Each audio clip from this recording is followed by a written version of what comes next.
I did see this article, courtesy of our friends at Blogging the Boys. RJ Ochoa and company do a fantastic job. I wanted to kick this around with you guys. An 877-881-1053 via the truckwreck.com text line. Join the conversation. But who are some Cowboys that could be breakout candidates during 2022 training camp? And I actually had a Tolo come up, talk to me about this when I was at Baby Dolls last night. He's like, man, every year there's that guy that just is the training camp darling. Everyone's hyping him up. And then we get into the games and the dude stinks. He does nothing. And then maybe ends up making the practice squad or just isn't able to make the team. But who do we think could be some guys that just end up being the breakout stars of training camp? Yeah, we kind of, Broadus and I kind of kicked this around a little bit yesterday just in regards to like, hey, first week of camp, like who's going to be the guy we're buzzing about the first or second week when we're kind of out there. And I threw out Jalen Tolbert and Broadus, I believe, went with Osa. So those were two of the names, Osa Odigizua. And so those are two of the names that I think we felt pretty good about. And you mentioned Kelvin Joseph as well. Yeah, I it's funny because if Kelvin Joseph can kind of pull everything together, he has the talent to have a really good season and be a good player in the NFL. The problem is, though, he struggles to pull it all together. And that's my hope. I'm hoping that Joe Witt and Dan Quinn and those guys can get it out of him to where he can come and play. I'm going to throw a name out there of a guy that, when you start to talk about maybe a guy you're like, hey, we didn't think about this guy. And Bobby was on this guy from the jump coming out of USC, and it's Isaac Taylor Stewart, the cornerback out of USC. And he was a draftable guy on my board on my 190 players that I did. I liked him. I saw him in the 6th round. I know the Cowboys had him on the board as a draftable guy. The guy is super, super fast. He's quick. You put him in press coverage. He's very sticky the way he plays. Wouldn't be surprised if we start to see some of the one-on-ones and maybe the receivers, not really the class of the class of the field right now. Maybe when you get some guys back that are healthy, and we'll see. But Isaiah Taylor Stewart, I really liked him at USC. Again, 6th round type of a player, but it's got those traits. And there's people that probably didn't like him because they kind of felt like that maybe there was a little bit of baggage there or something like that kind of kept him from getting drafted. I know Bobby was talking about it, but I was glad the Cowboys got him. And you never know with these corners, and they'll show up in these one-on-one drills. You could see a receiver winning one-on-one. You could see cornerbacks winning one-on-one. That's a drill that really it's because especially if you're a defensive back and you're covering well in one-on-one, because the quarterback has all the time in the world. Nobody's rushing him and anything like that. But I would keep an eye on Taylor Stewart if it was me. I like that. It's a great name. He even flashed a little bit during some of the practices.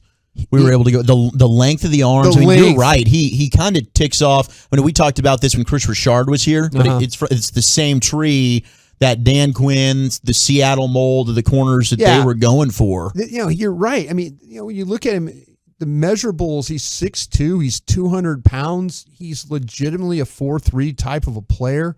But there was some things that people were having to dig in on that they weren't comfortable. I'm not saying he's a criminal or anything like that, but there was things that people were like, well, we don't feel like that he needs to. We wouldn't draft him and all that. I'm glad Dallas got him, because he was a guy, and I remember this very well. Bobby goes, "Have you seen this kid play at USC?"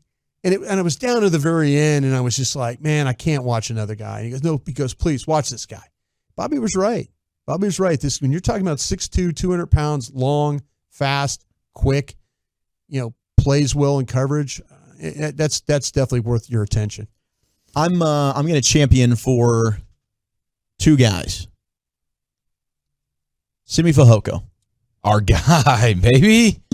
Simi Fehoko had an outstanding final practice that we got to watch. Brad, you were actually in Saudi Arabia for this. I was. And I was, we were sitting we were hanging out with Barry Church and Calvin Watkins, and our buddy Kyle Yeomans was there as well. DallasCowboys.com. Hellman was around with us. And, the Cowboys have been, as we've mentioned throughout the offseason, they've been short on receivers. So Simi Fehoko has gotten a lot of work with the ones, but he had a great final day in practice.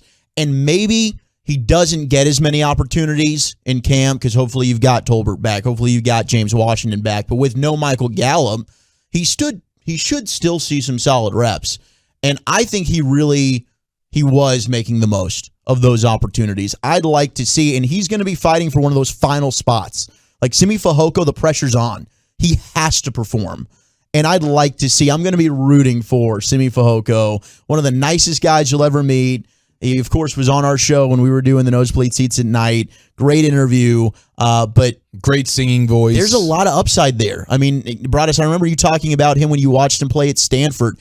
Contested catches, able to go up and make plays. But the one thing that I think we noticed a little bit of improvement on was his route running. I think he was able to get a little bit of separation against some of the DBs that he was working on. So I'm looking for 6'3", 220 Simi Fehoko to show up a little bit at training camp. That'd be nice. Pressure's on, but the opportunity's there. I'll give you another one too. Tyler Corral from he was a guy that was a college free agent last year, and the Cowboys kind of kept him around. And here's another guy, 6'1", he's 209 pounds. You look at his testing, and Bobby and I were talking about him as well, and he showed up a little bit in some of those practices. And he's been one of those guys that's kind of been off and on practice squads, active practice. He's just kind of bounced around.